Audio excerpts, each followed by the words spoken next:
Fucking stupid. Jesus fuck.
Jesus fuck.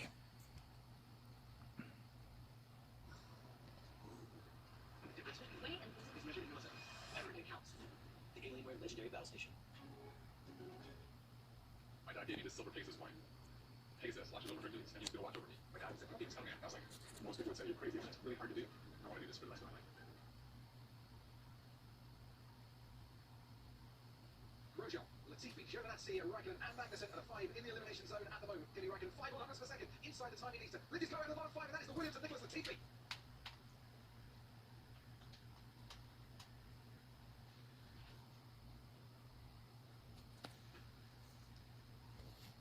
Young.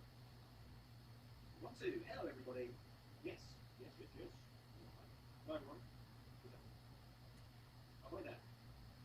Hello, everyone. How are you?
last few years.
Grosjean,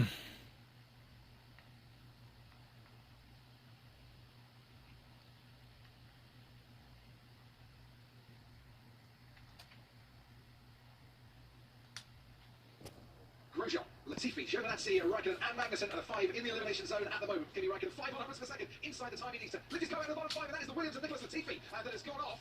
And that's the end of his qualifying. Well, certainly, I think Kimi was a lot further advanced than Latifi, so he's been able to carry on, but can't get out of that bottom 5. Didn't have the grip in his tyres for the final sector, and had to, just couldn't get the traction that he wanted. I think coming out of this Bale chicane that could give him those couple of tenths that he needed. Checker flag is out, Giovinazzi takes it. He's not got out of qualifying either, so George Russell still the man at risk, but one by one, those that are threatening a Q2 appearance are falling by the wayside. So next across the line, Kevin Magnussen can't lift himself out of the bottom 5. George Russell is on for 3 consecutive Q2 appearances as it stands at the moment, but would surely like to be a little bit higher and a bit more comfortable than P15. He crosses the line and goes 9 fastest. That is a very nice effort indeed, Mr. Saturday, George Russell.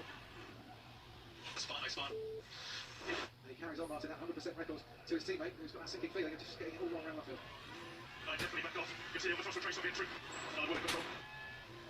We're on board now with Max Verstappen in the other Red Bull. Well, it's the low 126s with that particular run, and about 4 tenths between Verstappen and Albon. Bottas, meanwhile, purple, fastest first sector, fastest middle sector, dare say fastest final sector as well. 125.0 as Valtteri Bottas goes quickest, and his teammate Lewis Hamilton has had problems on his flying lap down at turn 7, which is Luffield. Look what happened here. Oh dear. Goes a bit fast, okay. Lewis Hamilton is out there with the track to himself. No traffic to worry about whatsoever. And he's still a third of a second shy of his teammate, but he'll do to get it through to the final part of qualifying. Absolutely, he's still 8 tenths clear of Max Verstappen in 3rd place, and left a bit in reserve, Lewis Hamilton. Oh, he's got the back end hanging out. He should then just be pulling gears to the end. And he doesn't improve. Stays 9th fastest Lance Stroll, but I'm looking at the timing charts at the moment, and I'm not seeing massive improvements from those underneath him. Sebastian Vettel stays P8. Nico Hulkenberg goes into the top 10 at the expense of Alex Albon. Daniel Ricciardo drops Hulkenberg back out of the top 10. He goes 7th fastest. Esteban Ocon goes 5th fastest for Renault. Pierre Gasly can only make 11th fastest. Lance Stroll is hanging on in that top 10. Here comes Carlos Sainz. Goes 4th quickest. But what of Alex Albon? Has not put in a personal best. To the middle sector, and Alex Albon misses out on Q3 in the Red Bull. That is a big disappointment for him and the team as well. Lando Norris is safe. He knows that as he crosses the line. George Russell can only manage 14th fastest for Williams. But that is a big blow for Alex Albon and for Red Bull. 2.5 off the pace, but he misses out on the top 10 by about 5/100ths of a second. Hulkenberg will be very disappointed. He was on soft tyres as well. Gets knocked out, and Stroll just through on the mediums. Lando Norris now continues on his way and crosses the line to 126.4 to beat. Meanwhile, Valtteri Bottas 2 tenths up on Lewis Hamilton in the first sector. On his left, Charles Leclerc with a 27.5 as well. He's putting that Ferrari quite handy as his incidents, which saw Lance Stroll and a stamp on his brakes in the pit lane, is going to be investigated after the session, say the stewards. Here's Lewis Hamilton then. That's the time to beat. It's a 124.6 by Lewis Hamilton. Smashes the track record by nearly 4 tenths of a second. Daniel Ricciardo, 4th fastest. In fact, slowest of the 4 times that we've got so far. We're on board now with Lance Stroll, who's been on the front row before. Where's this racing point? It's second at the moment with a 125.9. We look to see where Valtteri Bottas is. Coming through the Bale chicane behind Charles Leclerc, who goes 3rd fastest. Valtteri Bottas crosses the line. He's lost time throughout the lap. Hamilton on provisional pole. It's a 10.5 between the 2 Mercedes drivers as Esteban Ocon goes 7th fastest ahead of his teammate Daniel Ricciardo. And we look now to Sebastian Vettel crossing the line. 5th fastest for Vettel. Decent time for him. Max Verstappen last across the line. Doesn't make the front row, but 3rd fastest won't be too bad for Red Bull. Towards the Vale chicane he goes. Clean exit, not getting wheel spin. As you put the throttle down and keep the car on that racing line, absolutely imperative to not losing too much time. Stroll doesn't improve this time. Will stay 4th. Daniel Ricciardo just behind him does improve to go 5th fastest overall. Here's a teammate, Esteban Ocon. Ocon goes 7th fastest, and it's 3-1 to Ricciardo in the Renault battle this year. Carlos Sainz goes 5th fastest. Decent performance from him. Lando Norris' teammate goes 1 better. So Lando Norris wants to get on the Saturday, getting the better of his more experienced teammate. Here comes Charles Leclerc, who's actually not very competitive so far this weekend. Goes 3rd fastest in that Ferrari. Sebastian Vettel, his teammate. Can he out-qualify Charles Leclerc? No. And it's only P9 for Sebastian Vettel. Lewis Hamilton's on provisional pole. You'll see the checker flag. He crosses the line. He goes even faster to extend his advantage over the one man that can stop him getting pole. Bottas crosses the line. He can't stop Hamilton on this Saturday here at Silverstone. Max Verstappen has to settle for 3rd fastest, and Lewis Hamilton, for the 7th time, is on pole for his home British Grand Prix. And I think Lance Stroll will be a bit disappointed down there in 6th place, but good effort there. Leclerc, Verstappen, Leclerc, Norris, fine place there, 5th on the grid. So, and what a weekend, what a miserable weekend he said Vettel had. Down there in 10th.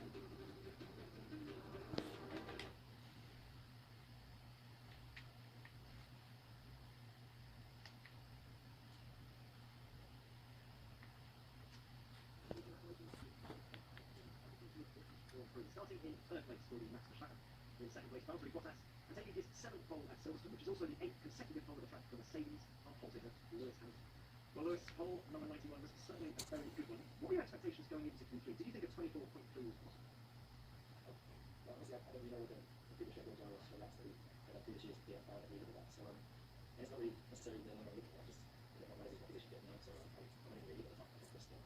The line, I was just trying to make sure that I'm up on the previous best time. But it's pretty incredible the performance here. You see that this track is really one of the best tracks in the world. And especially when the English right, and the temperatures are just right, it's so fast up and the speed that you're flying through Madison is I don't know if it's my first test here, and then look at that, and then being speeds around some stage. So, and it's, I think, just remarkable. The whole thing is remarkable.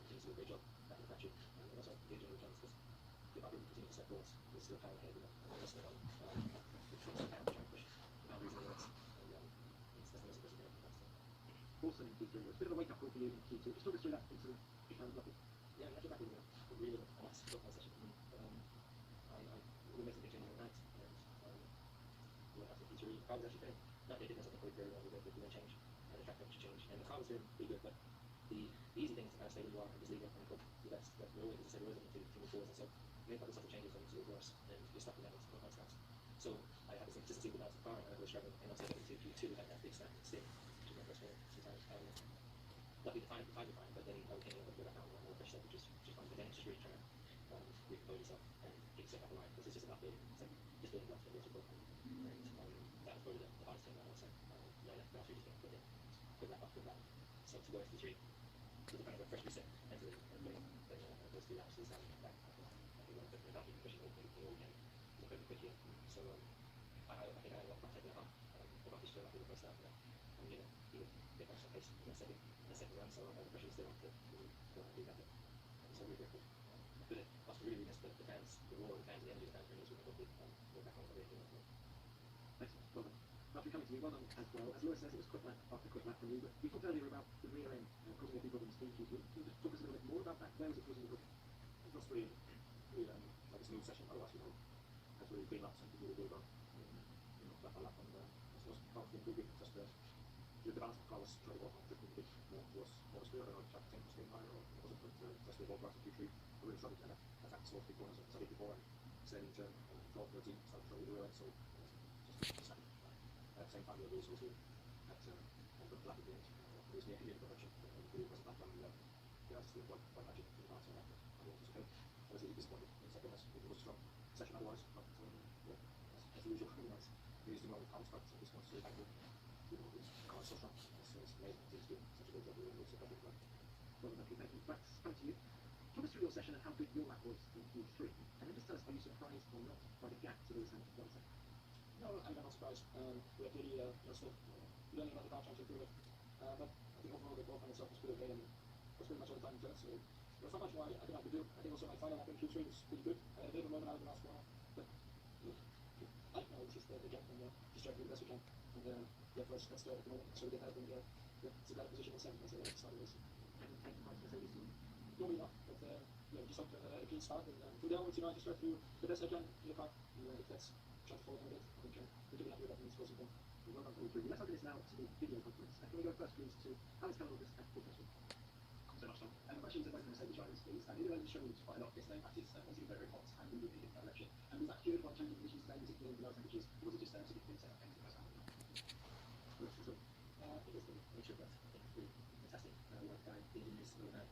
Just analysing where we were, how to affect the balance of the car. So that part of it was that. And I think today, just the technical score, whatever it is, and the wind being a different side of the direction, really shifted things, I think, for us. I think, after we got across yesterday, we got generally well. So we had obviously been overnight, and we're pretty okay. Can we go to Christian and Matt next, please, from Motorsport Magazine? The top question for Mercedes drivers: do you expect to be allowed to skip a race or just race each other tomorrow? I think it's the same as always. We have lost together on the project team, and we just continue to change things unnecessarily. So, but the difference here results are really the benefit. Today it's quite clear which way on track like this was like last year. James Williams did last year, that was generally pretty straightforward, so I'm happy with it. After what you've got to do to beat the guy, for sure we'll try everything. It's still when we're close between us and the championship points, so of course I'm getting that down, of course. And we'll put it back to the also doing it. It's a little different on the day, but yes, we'll certainly get close to being usually getting the car ahead. I can't choose the strategy anymore. It's the car field is very much up off. It was all pretty different race from Lewis last year. Thanks, Patrick. Let's go, please, to Scott Mitchell from the list.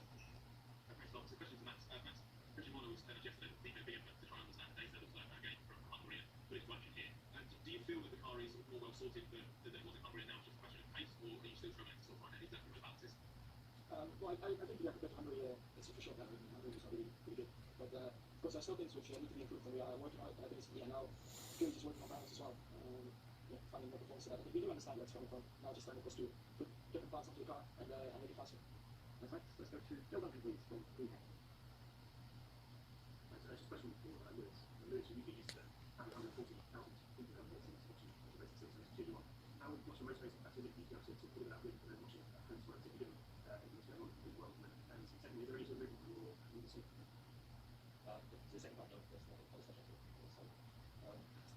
Yeah, obviously with the, I kept it my whole approach as we can. There's this, I have this feeling of which strength, much different feeling. I think it's a tough excitement, also that and those strikes and that nervousness is just way through sports itself. It doesn't very well, pretty incredibly good as well. And so I tried to keep that in mind so this weekend also didn't have that same feeling like the weekend. And I just really tried to really doing this last year, the last years, and try and somehow get that energy. But I was happy with it. I kind of met him and before watching it, I think that same energy that I got from there after was the same as it as the that track. But I hope it's the same as it. Let's talk next week. A question for Max Weiss. Obviously last year Red Bull had a huge struggle at the start of the season. Red Bull was introduced by the Canada Free to Grass last time. Pretty sort of ground low going. Did something similar happen this year in terms of relatively small changes with like really unlocked potential? Do you think there's a slightly wider range of problems? It's taken a little bit longer to sort out next car over performance and the consistency you need. So I do think yeah, surely can improve the car. So the guys have that. Which I think it'll be very hard to do. So I believe that the guys are working hard for us to improve the car. So I think we can do that. Of course, also guys are standing still. So we have a couple of hard work in front of us. Yeah, let's see what we can do. Thank you, Max. Please go now to Alex Campbell with Sport Reporter. Question again, Max. Looking at what we saw in practice yesterday when it was very, very hot, and then you get close to at the same time as you run, and then there's a big gap today with the temperature comes down. Do you think that the record was close to the same when the temperatures are higher? Oh yeah, but we would still be probably a few things back. I don't think the one weather makes such a big difference. I mean, if we have 35 degrees today, we'll still be Jackson. We would not make it well, not that much. Let's go next week to Ben Hunt from Global Sun.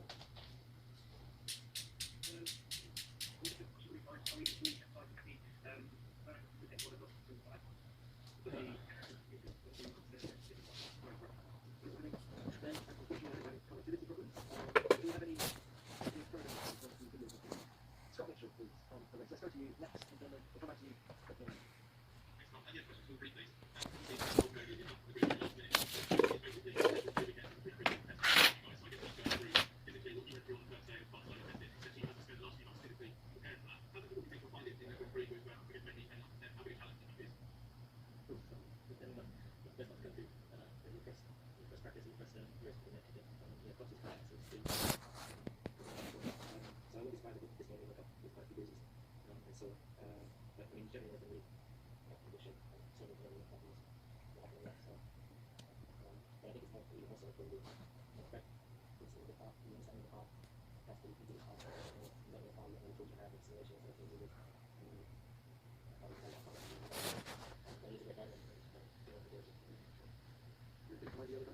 I could say we're not the first practice is like this.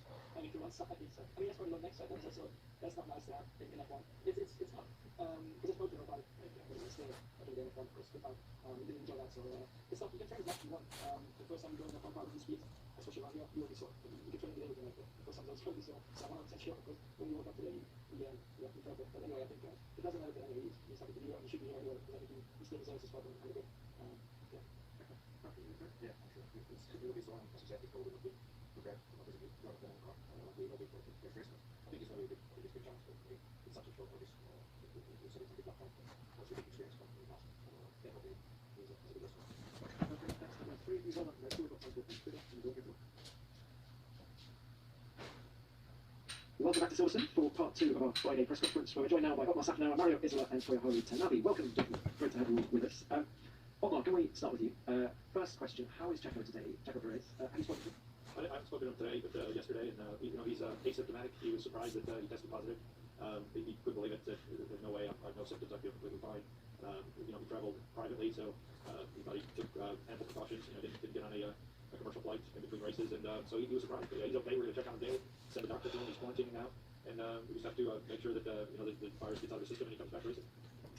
We're delighted to see Nico back. Can we start with just how did it work out with him? This is not actually your reserve driver, so can you just sort of give us a chronology of the day? He's not a reserve driver, so we thought about that. Well, when I started thinking about this, when Checo's first test was inconclusive, and hoping that the next test was negative, but you've got to hope for the best and plan for the worst. So we started that planning, and we did it in parallel with Hulkenberg and Esteban Gutierrez at the same time. We also have Stoffel Van Dorn, but he couldn't be here this weekend as he's got a Formula E commit.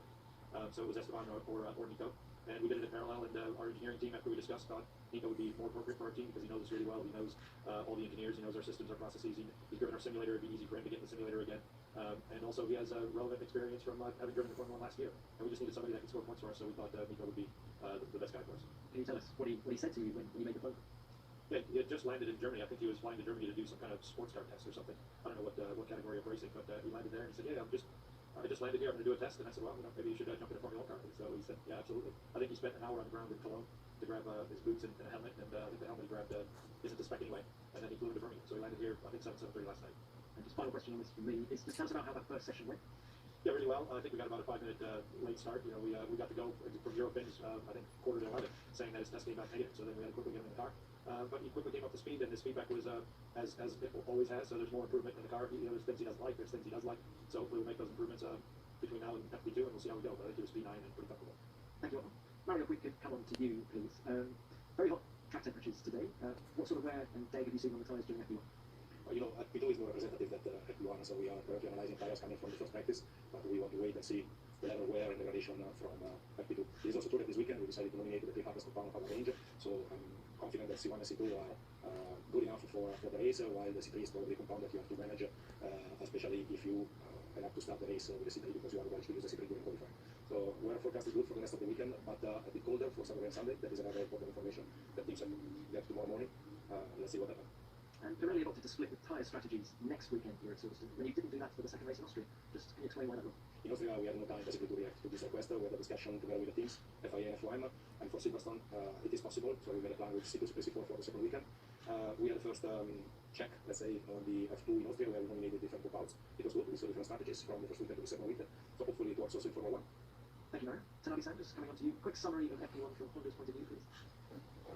So far, we had no problem for both cars on that field, and then we had some trouble previous races, so we confirmed it worked well. And then the performance point of view, we're still working very hard with team how to improve our performance. So far, not too bad. Thank you, Tanabe. We're going to go to the video conference now, and we're going to start, please, with Christian Miller from Motorsport Magazine. Thanks, Tom. Question for Otmar. We've just heard that Checo didn't share his plans to travel to Mexico with the team or didn't ask for permission. Can you confirm this is the case? And if so, could this have any contractual consequences for him? No, we've got no clauses in the contract where he's got to ask permission to go back to his family. I think his family was in Mexico, and it's not a surprise that he went back to Mexico. That's what he's done forever while he's been driving for us. We did though discuss how he was flying there and back, and it was always by by a private flight, so never commercially. But yeah, there's no issue with that. Thank you, Otmar. I'm going to go to an email question from Andrew Benson at the BBC, who says, as to you, Otmar, please can you explain why you've only confirmed Nico Hulkenberg for one race, given that coronavirus restrictions mean Perez will be out for at least 2? Yeah, so if it's certain that he's out for 2, then Nico will drive in both races. But the reason for it is there's a bit of uncertainty, and we're still not sure if it is 7 or 10 days. He tested positive on Wednesday, and I believe, but I'm not 100% sure, that on Wednesday the restriction set by England was 7 days of quarantine, not 10. So I guess I'm still unsure. If it's 10 days, then Nico will drive both days. If it's 7 days, that's only one of the hurdles. The other hurdle is he's got to have negative tests as well. So if the virus is still in the system and he tests positive, then Nico again will be driving in the second Silverstone race. Thank you, Otmar. And Andrew's follow-up to that question is, do you feel it was wise for Checo to fly to one of the worst hotspots in the world when he has professional responsibilities to the team, regardless of the understanding for his family's situation? Well, I mean, hindsight's a wonderful thing. There are many people that are in hotspots all around the world. We have a big contingent of our factory live in Northampton, and Northampton was shut down as well. So our philosophy is we take all the precautions necessary in light of where we're traveling, and if we do take those precautions, I'm confident that we won't get the virus. We just need to now forensically look back and try to ascertain how Checo became infected and make sure that we cover that off in the future. Thank you. Let's go back to the video conference now and to Alan Baldwin from Reuters. Yeah, I have a question for I wanted to just give an update on the other members of the team who've been isolated, whether there are any further positive tests, and also how effectively the bubble actually works in this case. Yeah, so there are 2 members of staff that traveled with Checo, his PA and his physio. They both tested negative, but they're isolating as well for either 7 or 10 days. And then there are 3 members of the team that did a simulator session with Checo. So they didn't really come in contact with him because in our simulator, the simulator's in one room and the control center where they're at is in a totally separate room. So we had the social distance required. We also wore masks as we always do, and PPE as well. As a precaution, they then stayed at home and isolated until they got a negative test. So we tested them. All 3 of them are negative as well. They tested again this morning. They're at the factory now, working from the factory. They haven't come into the paddock. But my anticipation is they'll be negative again for their second test, and then thereafter we'll see if we'll make a decision on whether they should come into the paddock. But yeah, they're negative, and I'm 100% confident they don't have the virus. But it's golf races, so we're testing them twice. Thank you, Otmar. We're going to go to an email question now. This one from Phil Horton at motorsportweek.com. It's to you, Mario. He says, Formula 2 started using the 18-inch wheels already in 2020. Has anything learned so far been a surprise? And has it in any way altered how you will be approaching the change when Formula 1 introduces the new size in 2022? No surprises from the first races in Formula 2. Obviously, useful to collect data in a real race environment, and that is something we can replicate during our development test session. So also the effect on having 22 cars running on track is an important part of our job, and we have to collect data from that. But so far, I'm happy with the result. We had some high degradation due to grading in Budapest, and that is something that we are going to address. Obviously, it's the first year with this product, and it means that we probably need to evaluate an improvement for 2021. And all this is important also for F1. As you know, we ran 4 sessions before the lockdown, and we are planning to restart our development at the beginning of 2021. So at the moment, all what we are doing is design an indoor test in Milan, nothing on track, but it could be useful to get feedback from F2. Even if the size is different, the stress and the energy that you put on a Formula 2 tire is completely different compared to Formula 1 car. But it's a good training. Thank you, Eric. Let's go back now, please, to the video conference and to Luke Smith at Autosport. So another question for Omar. Could you give us an update on how contract talks are going with the drivers for next year? I'm going to report an option to Checo's contract tonight today. Where are things currently standing with the talks with Checo, Lance and Sebastian? Yeah, we usually don't like to disclose the details of our contracts, but I'll take this opportunity to tell you that that option that you talked about expiring today is not true. That's not the case. So. Okay, thank you, Omar. We're going to have another email question now. This is again from Phil Walters to you, Tanabe-san. His question is, Mercedes has demonstrated strong speed this year. Have you been surprised by the extent of their development since last year? Actually, I surprised their progress between last year to this year. And then we have been learning what area we are behind and then what area they are ahead of us. And then it's not easy, but trying to catch up them accordingly in terms of qualify also race distance. So we are working very hard with our engineers in Japan, and we continue to catch up them. Thank you very much. Let's go back to the video conference and to Dieter Rankin from Racing Lines, please. Tanabe-san, I wonder if you could confirm, please, that there was a meeting between yourselves and Red Bull this week, and also with AlphaTauri, and what sort of methods were discussed, and whether everybody left those meetings totally comfortable with what was discussed? It was a good timing to review the first 3 races, so we had a time to meet with our team members, and then we discussed about the performance, what we learned from the 3 races, and then so we shared the information what we learned, and then what the plan for the future, and then not only for Silverstone but also the entire season.